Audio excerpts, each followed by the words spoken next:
Kot biyya Arabaa kan ture eenyudha? Ati ofuma walii gadi joorta malee jireenyi kee zeeroodha. Dhugaan. Ati har'aa kaaftee jireenyi kee iyyuu shittoodha. Ameen. Eenyu maqaan kee? Shittoodha. Baacaan eenyudha? Abbaa kooti. Abbaa keeti. Intalli kun har'aa kaaftee dubartii sooretti beekamtuu taati. Ameen. Ji'a lamaan gidduu kana gidduutti mataan kun biqilee ol qixxaata. Ameen. Waaqayyo akkas naan jedhe du'aaf humna du'aa waggaa dheeraa sirratti hojjetame ani mureera naan jedhe. Ameen. Na ilaali maalan arga beektaa? 7 5 1 3 dhaggeeffadhu 7 5 1 3 arga. Ijoollee meeqa qabda? Dhalam. Dhiirri meeqa? 7 Durboo? 5 Nama meeqa du'e? 1 Kan ulfi sirraa ba'e ala meeqa sirraa ba'e? 3. Ameen. Waaqayyo akkas naan jedhe abaarsaaf humna abaarsaa waggaa dheeraa fuula dura sirratti hojjetame ani cabseera naan jedhe. Kaansariin si keessa hin jiru. Ameen. Bilisa Ati ba'eera. jedhi an bilisa ba'eera jedhe. Ani bilisa ba'eera. Dubbadhaan bilisa Ani ba'eera. bilisa ba'eera. Iftuun eenyu? Jaaki. Tsiyoonoo? Jaati. Burtukaan eenyudha? Ati bilisa. Waaqayyo du'aaf humna du'aa gidduu sii galeera naan jedhe. Na ilaali guddataa beektaa? Abbaa mana kooti. Bilisaa dhaqi cheek ta'ii hiixiin garaa ishee keessa jirus badeeraa ka'ii lafa. Siini makiinaan siin galagalee akka ati duutuuf seexanni labsiis irratti baaseera. Waaqayyo gidduu galeera naan jedhe. Ameen. Kan makiinaa oofu eenyudha shufeeriin? Anumadha. Makiinaa xiqqaa nama baatuun argaa. Ameen. 63 40 duwwaa 4 argaa. Taargaan saati. Faantaa beektaa? Fantaan anuma. Jaalataa beektaa? Abbaa kooti. Du'a waggaa 3 4 dura sirratti ba'eetu jira. Du'a kana gidduu sii galeera.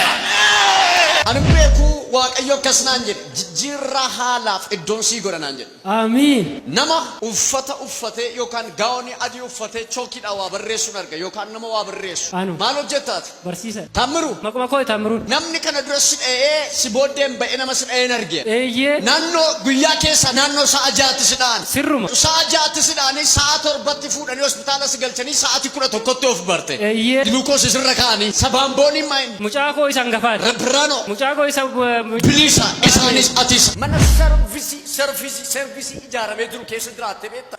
Dhugaadha akkasumatti jira. Maalan arge sitti fakkaata allisaa qalamii magariisa bifa kana fakkaatuun ijaaramee jira. Akkasuma. Keessa isaa yeroo galtu qalamii adii wayiitti dibamee jira. Dhuguma. Natti gaafa ol galtu biiffee mukarraa hojjetame wayiitu jira. Dhuguma akkasuma. Gabaabaa wayii.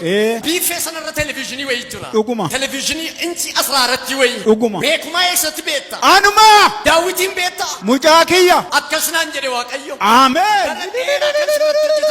Waggaa dheeraa kan sirratti hojjetame. Anamma ganama kana sirraa kaaseera naan jedhe. Waan an jedhu na duukaa jedhe kana booddee biyya kanaaf Itoophiyaadhaaf saba kanaaf Waaqayyo furmaata fideera. Anis keessa furmaata argadheera. Furmaanni naa ta'eera. Itoophiyaan eenyudha? Eenyu maqaan kee? Nama laman argaa wattaaddaran argaa wattaaddara maatii kee keessa wattaaddarri loltuu yookaan poolisiin jira. Maal keetu jedhu damee maal keeti? Abbaa manaa kooti. Yes. Maal hojjetan? Manni kee keessu zeeroodha.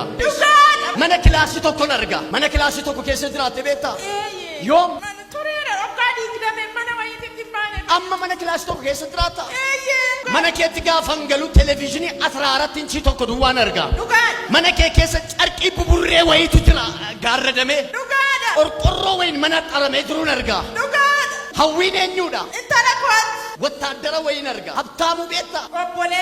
Maal hojjeta hojiinsa? Waaqayyo akkas naan jedhe ani amma lafa sana utuutiin jaallatiin anatu jaallatee si baasaadhaan jedhe. Guyyaa tokko namni sii bilbilee silkiin ta'e sii bilbilamee silkiin sii bilbilame kuni achumaan cite halkan hirriba keessa sii bilbilame silkiitu achumaan hirrifattee kaate silkiin sun garuu hoomaayyuu siin hin jenne sirratti cite ani amma warra halkan sinaasisan kana silkii makanaan gara isaaniitti han deebisaan. Paaswoordiin silkiin kee ittiin banamu sittan himu 1 2 0908.